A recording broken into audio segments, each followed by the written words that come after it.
Oke, terima kasih.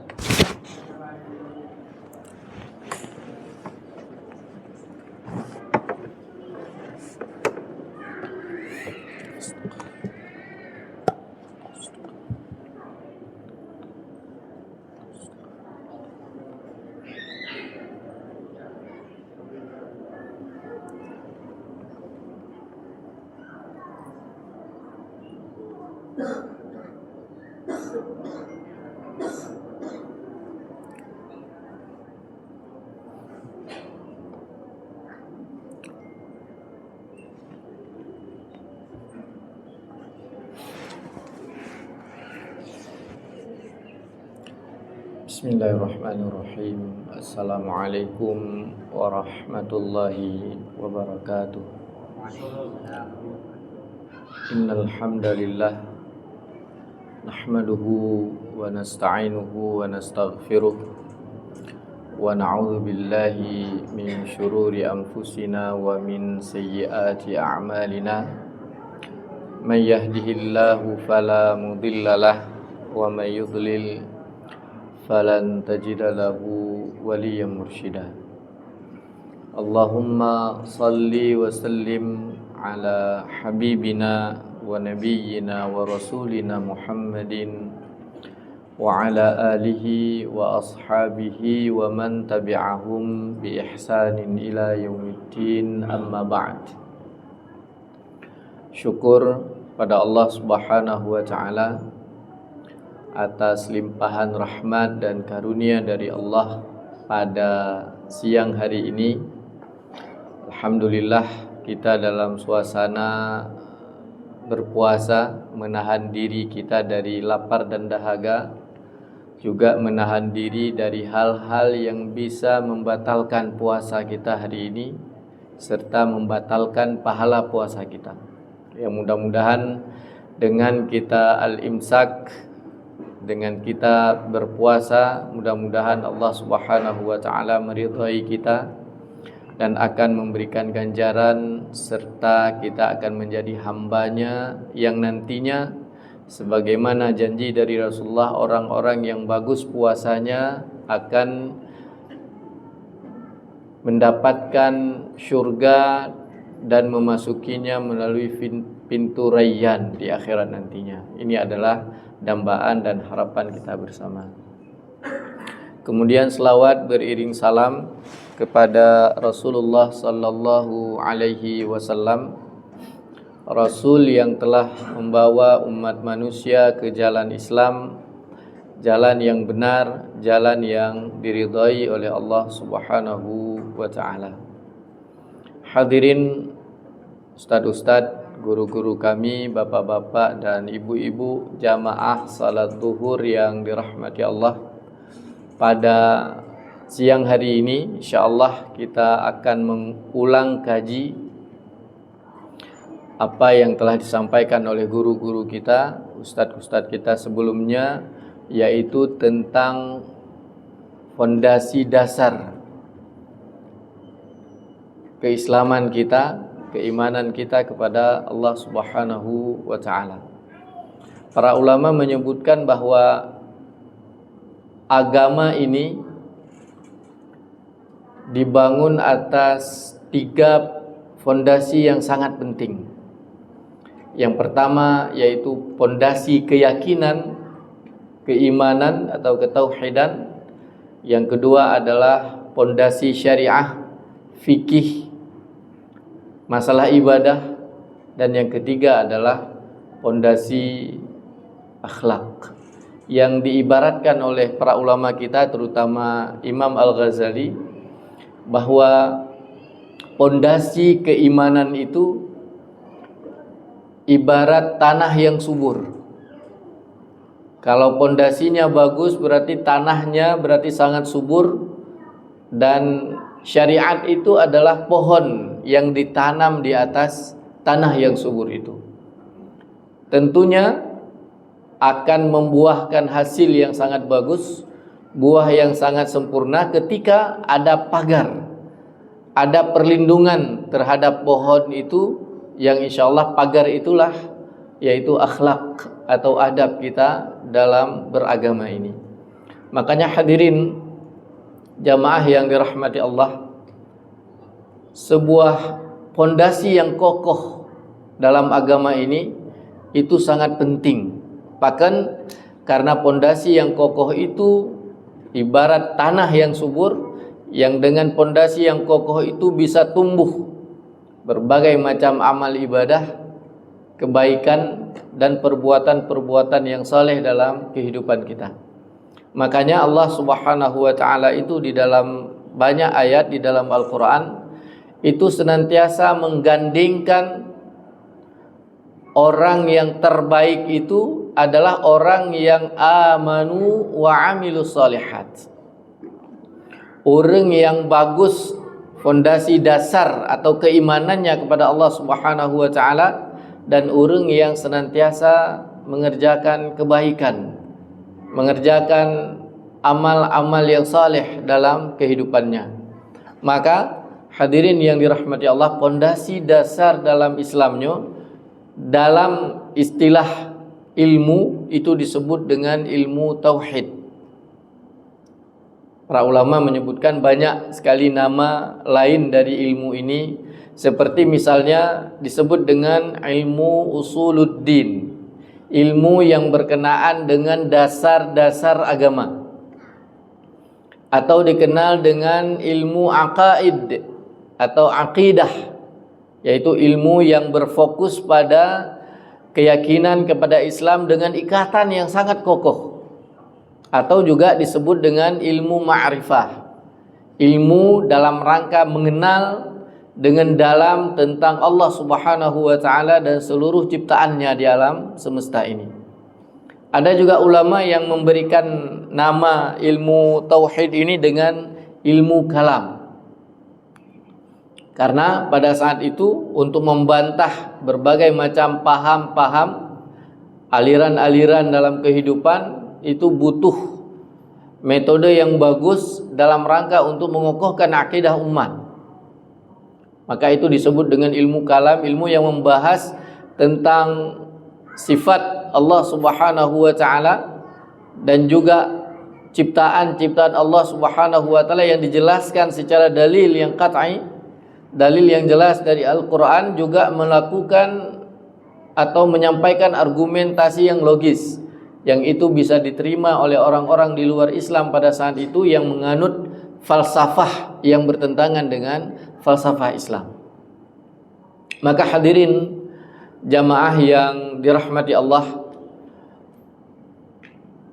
pada siang yang singkat ini insyaallah, di waktu yang sangat singkat, kita akan sampaikan kenapa kita harus banyak belajar tentang ilmu ini, tentang mentauhidkan Allah Subhanahu wa taala. Karena Allah Subhanahu wa taala misalnya berfirman di dalam Al-Qur'an, "Fa'lam annahu la ilaha illallah." Ketahuilah bahwa sesungguhnya tidak ada Tuhan kecuali Allah. Ini adalah dalil yang dijelaskan oleh para ulama tentang bagaimana pentingnya memahami ilmu ini. Jadi kita harus mengilmui, memahami, mengetahui tentang bagaimana yang dimaksud dengan kalimat la ilaha illallah. Kemudian di ayat yang lain misalnya disebutkan di dalam Al-Qur'an, wa qala Allahu la tattakhidhu ilahaini itsnaini. Jangan kamu mengambil ada dua Tuhan dalam hidupmu, seperti kepercayaan orang di luar Islam misalnya Nasrani dan Trinitas dan selainnya. Innama huwa, karena sesungguhnya Allah Subhanahu wa taala itu dia ilahun wahidun fa iyaya farhabun, adalah Tuhan yang esa, yang satu, dan hanya kepada Allah Subhanahu wa taala kita harus takut, harus kembali, harus bermunajat dan menyembah kepadanya saja, tidak kepada Tuhan yang lain selain daripada Allah Subhanahu wa taala. Dan yang paling sering kita baca, dan ayat ini atau surat ini menjadi surat yang sangat dianjurkan oleh Nabi SAW menjadi zikir kita menjelang tidur, yaitu suratul Ikhlas. Qul huwallahu ahad. Allah itu adalah zat yang esa. Allahus samad. Allah itu tempat kita bergantung. Lam yalid walam yulad. Allah itu tidak beranak dan tidak diperanakkan. Walam yakun lahu kufuwan ahad. Dan Allah Subhanahu wa ta'ala itu tidak ada satupun yang sama, yang setara dengan Allah Subhanahu wa ta'ala. Nah, ini tentang bagaimana kita penting sekali untuk mengenal Allah Subhanahu wa ta'ala. Kemudian ada dalil dari hadis-hadis Nabi SAW yang menyebutkan bahwa man mata wa huwa ya'lamu annahu la ilaha illallah dakhalal jannah. Si barang kaso yang meninggal, yang wafat, wa huwa ya'lam, dan dia paham, dia tahu, dia mengimani annahu la ilaha illallah, bahwasanya tidak ada Tuhan selain Allah, maka kata Nabi dakhalal jannah. Hadis ini riwayat Imam Al-Bukhari dan Imam Muslim. Kemudian juga ada hadis yang lain, misalnya dari Imam Ahmad, afdalul ilmi ma'rifatullah, kata beliau. Ilmu yang terbaik, yang paling afdal, yang paling jroh untuk tak tuntut, tak pahami, tak mengerti, yaitu ma'rifatullah, mengenal Allah Subhanahu wa ta'ala, mengenal siapa yang menciptakan kita. Makanya hadirin jamaah yang dirahmati Allah, Tanyo adalah sebagai pengantar saja, sebagai motivasi bagi kita, terutama ulun tuan yang sampaikan, dan bagi kita semuanya itu harus banyak sekali belajar, membaca, mengkaji, mendengar kajian, kemudian mengkaji kitab-kitab, yaitu berkenaan dengan ilmu ketauhidan ini atau ilmu akidah ini. Kenapa? Karena semua fondasi agama kita yang lain, iman kepada Rasul, iman kepada kitab, iman kepada hari kiamat, malaikat dan selainnya, apalagi tentang fikih atau akhlak, itu landasan fondasinya adalah ilmu tauhid ini. Para ulama menyebutkan bahwa ilmu tauhid ini adalah asas ad-din atau usuluddin, ilmu dasar, ilmu yang sangat fundamental dalam beragama ini. Karena tanpa bagusnya kita dalam mengenal Allah Subhanahu wa ta'ala, tentunya akan cacat dalam beribadah. Makanya coba kita perhatikan seluruh amal ibadah kita dalam kehidupan ini, mulai dari salat, kemudian zakat, puasa, infak, sedekah, haji dan lain sebagainya, itu semuanya ada maksud, ada tujuan, yaitu lillah, dilakukan itu karena Allah Subhanahu wa ta'ala, dilakukan itu untuk Allah, dilakukan itu untuk mengharap ridha dari Allah Subhanahu wa ta'ala. Seluruh amalan dalam hidup kita ini, maka itu mengharapkan ridha dari Allah Subhanahu wa ta'ala, mengharapkan diterima amal kita oleh Allah Subhanahu wa ta'ala. Maka ketika kita beribadah kepada Allah Subhanahu wa ta'ala tanpa landasan ini, bagaimanapun banyaknya ilmu kita, cara beramal, kemudian banyak amal kita, maka itu tidak diterima oleh Allah Subhanahu wa ta'ala. Misalnya riya dalam amal. Kita ingin amal kita itu bukan Allah saja yang ingin menilai dan melihat, tapi ingin dinilai dan dilihat oleh orang lain. Kalau itu tujuan maksud kita beramal, maka tidak diterima oleh Allah Subhanahu wa ta'ala sama sekali. Atau dalam beramal kita ingin memperdengarkan dengan suara kita yang bagus misalnya, dengan perbuatan kita yang sangat elok, maka kita ingin memperdengarkan amal itu kepada orang lain, bukan kepada Allah Subhanahu wa taala semata, maka amal ini juga tidak diterima oleh Allah Subhanahu wa taala. Maka ketika kita ingin beramal dengan amal terbaik itu harus sangat bagus pondasi dasar kita agar tidak goyang. Kenapa hadirin yang dirahmati Allah, kita merasakan dalam kehidupan kita bahwa ketika kita beramal dan ingin dinilai oleh orang lain, tapubut sesuatu penilaian dari urang, maka kita akan berbuat dengan amal terbaik, fi ahsani al-amal, dengan gerakan terbaik. Kita ngaji misalnya, ketika kita ngaji itu ikut lomba, ingin mendapatkan penilaian terbaik dari orang lain, maka kita akan melakukan berbagai macam usaha untuk mendapatkan nilai terbaik itu. Tanyo, tapubut ikut ujian, ingin mendapatkan nilai terbaik, penilaian orang kita terbaik dan akan lulus misalnya di suatu tempat, maka kita melakukan dengan yang terbaik. Kenapa demikian? Karena kita paham kalau kita lakukan dengan yang terbaik, sejauh kemampuan kita maksimalkan, maka hasilnya yang terbaik dan akan mendapatkan nilai terbaik. Nah, seandainya kita beramal kepada Allah Subhanahu wa taala, Tuhan yang menciptakan kita, yang memberi rizki kepada kita, yang menghidupkan kita, melindungi kita, memberikan kita anak dan keluarga, serta memberikan kita balasan nanti di akhirat. Ketika kita beramal dengan landasan seperti ini, maka insya Allah amal kita amal terbaik. Maka hadirin yang dirahmati Allah, ini termasuk ulun Tuhan yang sampaikan, ketika kita beramal kepada Allah itu biasa-biasa saja, santai mentang lagi biasa-biasa, itu tanda keyakinan kita terhadap penilaian Allah Subhanahu wa taala itu tidak sebagaimana keyakinan kita dinilai oleh orang lain di dunia ini untuk mendapatkan yang terbaik.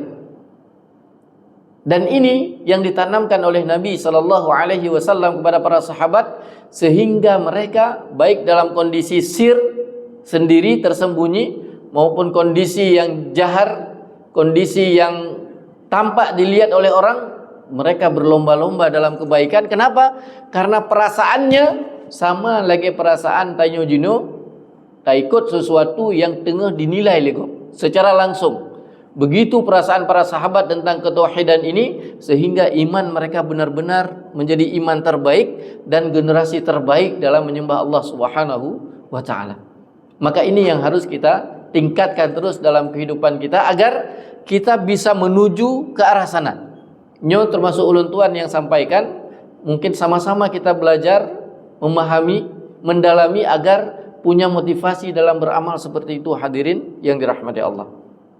Kemudian yang kedua, kata para ulama, belajar ilmu tauhid ini untuk tercegahnya diri kita dari perkataan atau perbuatan yang sifatnya syirik, menyekutukan Allah Subhanahu wa taala atau menduakan Tuhan.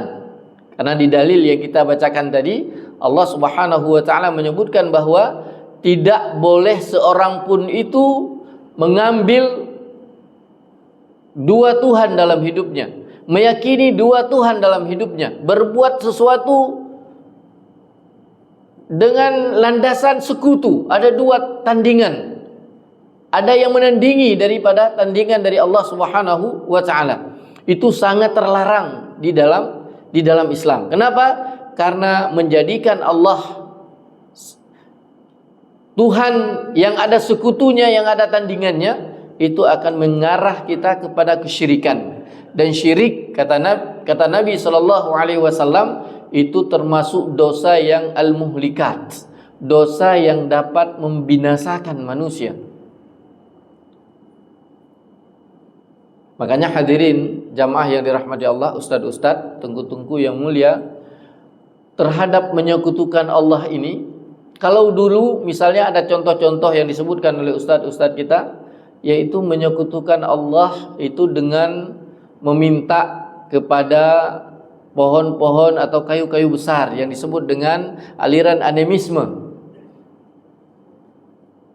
Kalau orang Arab itu menyekutukan Allah dengan menyembah patung-patung di sekitar Ka'bah, yang ketika ditanya, kenapa kalian menyembah patung ini? Kami sebenarnya tidak menyembah patung, tapi menyembah patung ini agar kami bisa dekat dengan Allah Subhanahu wa ta'ala. Karena patung ini dulu adalah orang-orang saleh, kemudian dibuat sedemikian rupa untuk mengenangnya, karena mereka dulu dekat dengan Allah Subhanahu wa ta'ala. Liyuqarribuna ilallahi zulfa, katanya. Patung-patung itu dapat mendekatkan diri kami kepada Allah Subhanahu wa ta'ala dengan sedekat-dekatnya.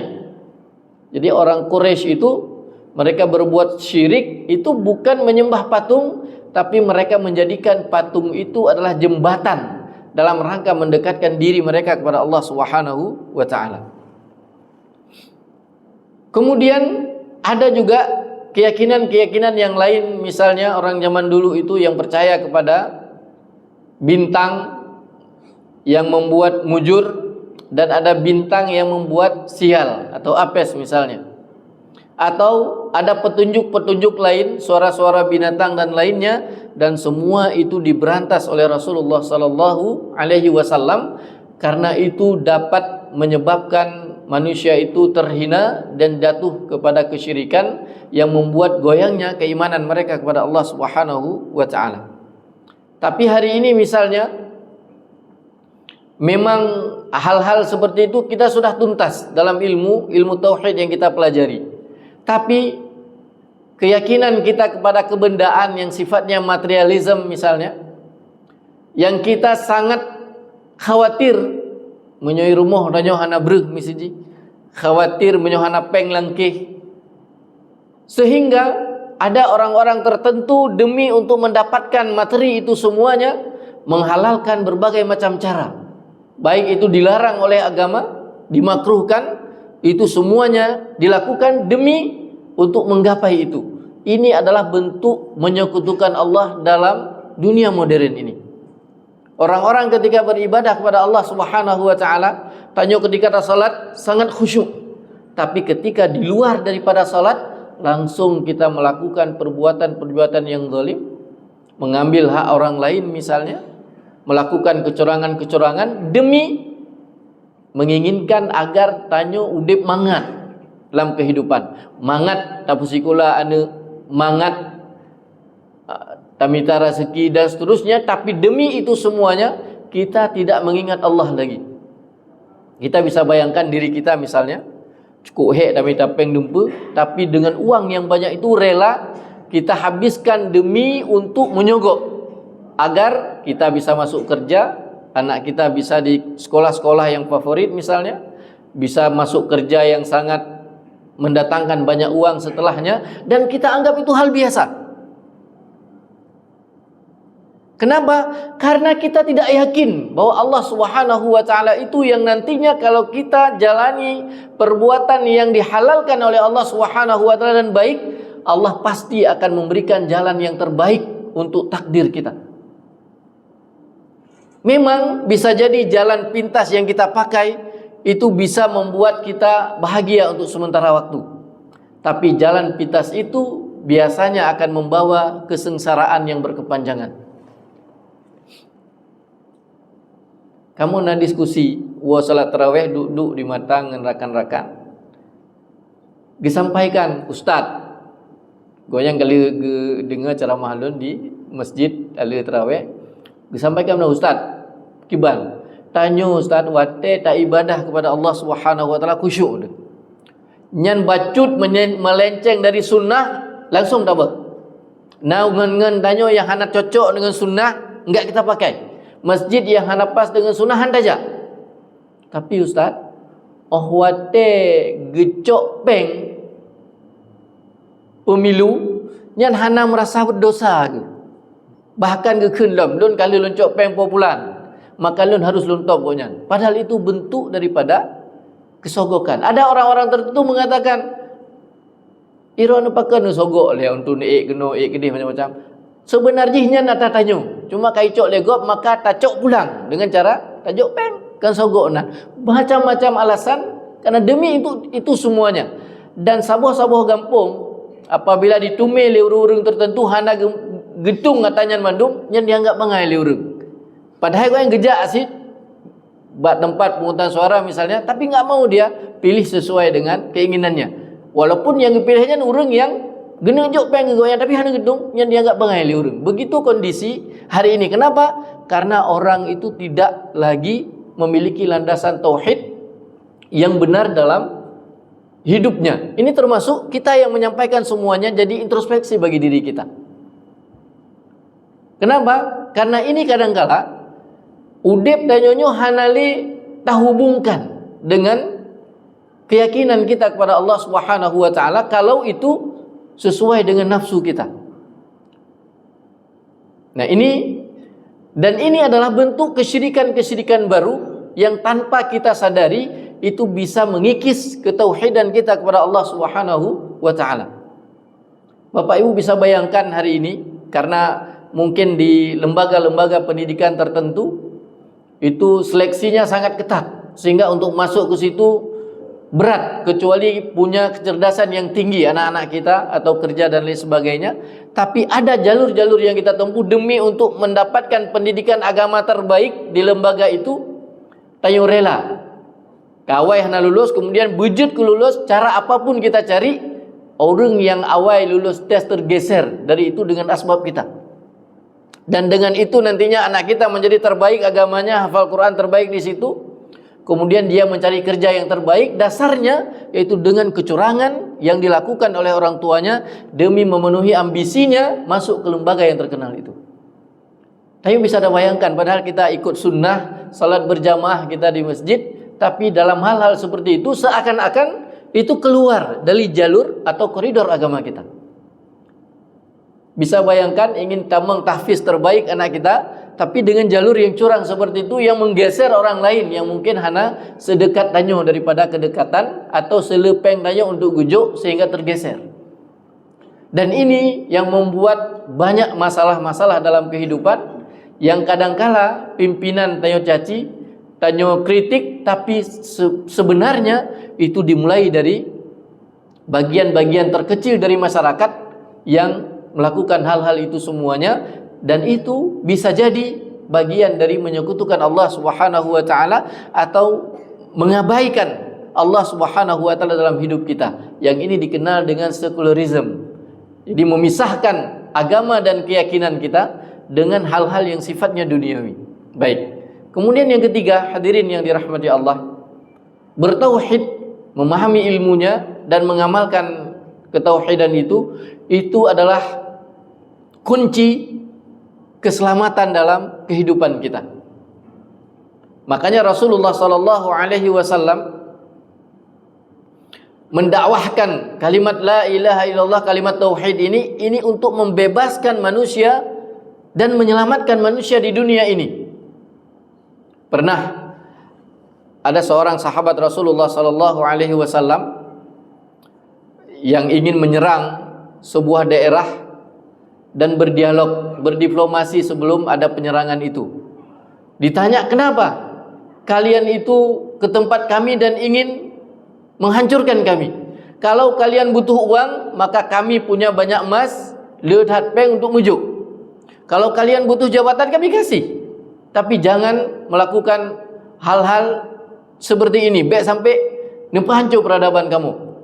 Maka sahabat Rasulullah sallallahu alaihi wasallam itu mengatakan, kami adalah suatu kaum yang memang diajarkan oleh Nabi sallallahu alaihi wasallam untuk meninggalkan perbudakan kepada manusia dan memperhambakan diri kepada Allah Subhanahu wa taala. Yang kami lakukan hari ini adalah demi membebaskan manusia dari perbudakan, kezaliman para penguasa dan agama yang tidak benar sesuai dengan ajaran kami Islam ini. Maka hadirin jamaah yang dirahmati Allah, di dunia orang-orang yang bagus tauhidnya, dia akan selamat dari kesedihan hidupnya karena dia yakin ada Allah Subhanahu wa taala. Selamat dari berbagai macam kegundahan. Kondisi kaya stabil, dia kondisi diuji dengan kemiskinan, dia juga tenang. Kenapa? Karena dia yakin bahwasanya Allah Subhanahu wa taala itu sebelum mewafatkan manusia, maka Allah Subhanahu wa taala akan menyempurnakan rizki untuknya semuanya. Wa ma min dabbatin fil ardi illa 'ala Allahi rizquha. Tidak ada satupun makhluk Allah yang melata, yang punya nyawa di muka bumi ini, kecuali Allah Subhanahu wa taala yang menanggung rizki semuanya.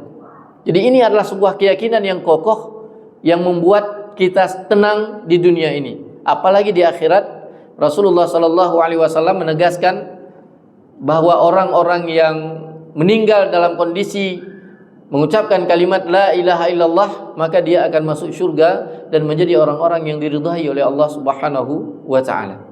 Hadirin jamaah yang dirahmati Allah, terakhir mungkin hari ini kita sampaikan, mungkin tausiah siang ini, bagaimana Rasulullah sallallahu alaihi wasallam menjelaskan tentang ketauhidan ini kepada umatnya.